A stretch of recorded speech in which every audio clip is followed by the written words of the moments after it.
no meio do Pantanal, em um ambiente bem distante da população.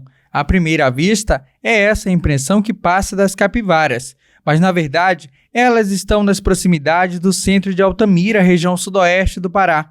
E diferente do que muitos pensam, elas não se intimidam com a movimentação de veículos pelo local e muito menos com a presença de pessoas. O seu Antônio estava passando pelo trecho e, apesar de ser da área rural, o agricultor nunca havia visto os animais em bando tão de perto. Eu, como agricultor, é a primeira vez que estou vendo a capivara desse jeito. Eu fico admirado de ver elas a primeira vez. Agora você já viu nos grupos de WhatsApp esses vídeos rolando, eu não acreditava que ficava tão perto. Eu acreditava que a gente poderia ver ela tão perto igual eu estou vendo agora. É a primeira vez. E o que é que você acha dessa cena? É lindo, né? De ver o que nós fazemos com a natureza. Só que aqui com nós fazemos para se alimentar, dependemos delas. Mas aí aqui quando a gente vê daqui, igual a gente vê aqui, jamais nós fazemos mal a elas, porque serve para as pessoas ficar acariciando, vendo a boniteza do nosso país. Tem as coisas tão lindas e maravilhosas que nós estamos vendo agora. As capivaras carregam o título de maior roedor do mundo. Apresentando um corpo robusto e musculoso, esses animais podem atingir até 1,3 metros de comprimento. E diferente do que muitos pensam, esses animais são considerados calmos. Eles preferem ambientes assim, aquáticos, por conta da facilidade na hora da reprodução e também para se proteger de predadores. Esses animais costumam viver em grupos que variam de tamanho e apresentam organização social.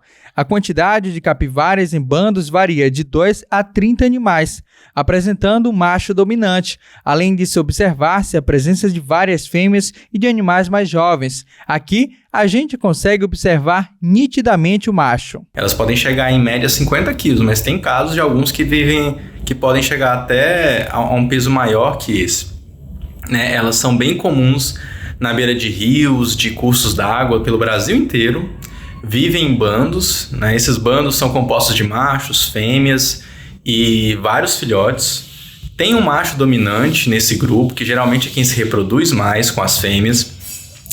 Quando acontece a reprodução, a gestação da capivara pode durar aí por volta de 150 dias e ela vai ter aí por volta de 8 filhotes. O grupo vai tentar cuidar desses filhotes, A mãe vai cuidar mais do que as outras capivaras, mas elas vivem em grupo justamente para facilitar a proteção. É possível distinguir o macho por conta da presença de uma glândula proeminente no focinho, apesar de o dimorfismo sexual não ser aparente.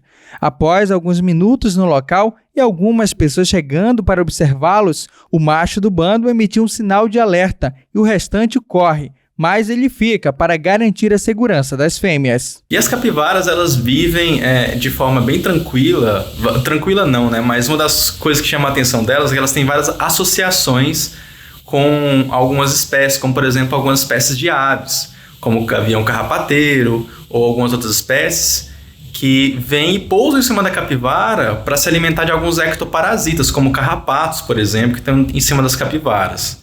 Então elas ficam bem tranquilas ali enquanto o outro animal está se alimentando dos carrapatos. É um tipo de associação ecológica. As fêmeas dão à luz, em média, 3 filhotes. Esses animais são herbívoros e saem para se alimentar principalmente ao entardecer.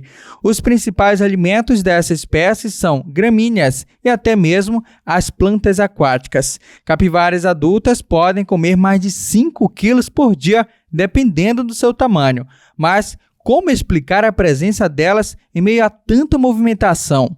As capivaras, a gente tem visto aí em várias cidades do Brasil que elas têm conseguido se adaptar bem a vários ambientes urbanos, Elas são espécies, têm essa facilidade, Alguns motivos, dessa presença nas cidades pode ser a ausência de predadores naturais dela, como as onças, as sucuris, os jacarés, e a presença de alimento, Eles são animais herbívoros, então onde tem vegetação e tem água, facilita para que elas possam estar sobrevivendo ali naquele ambiente.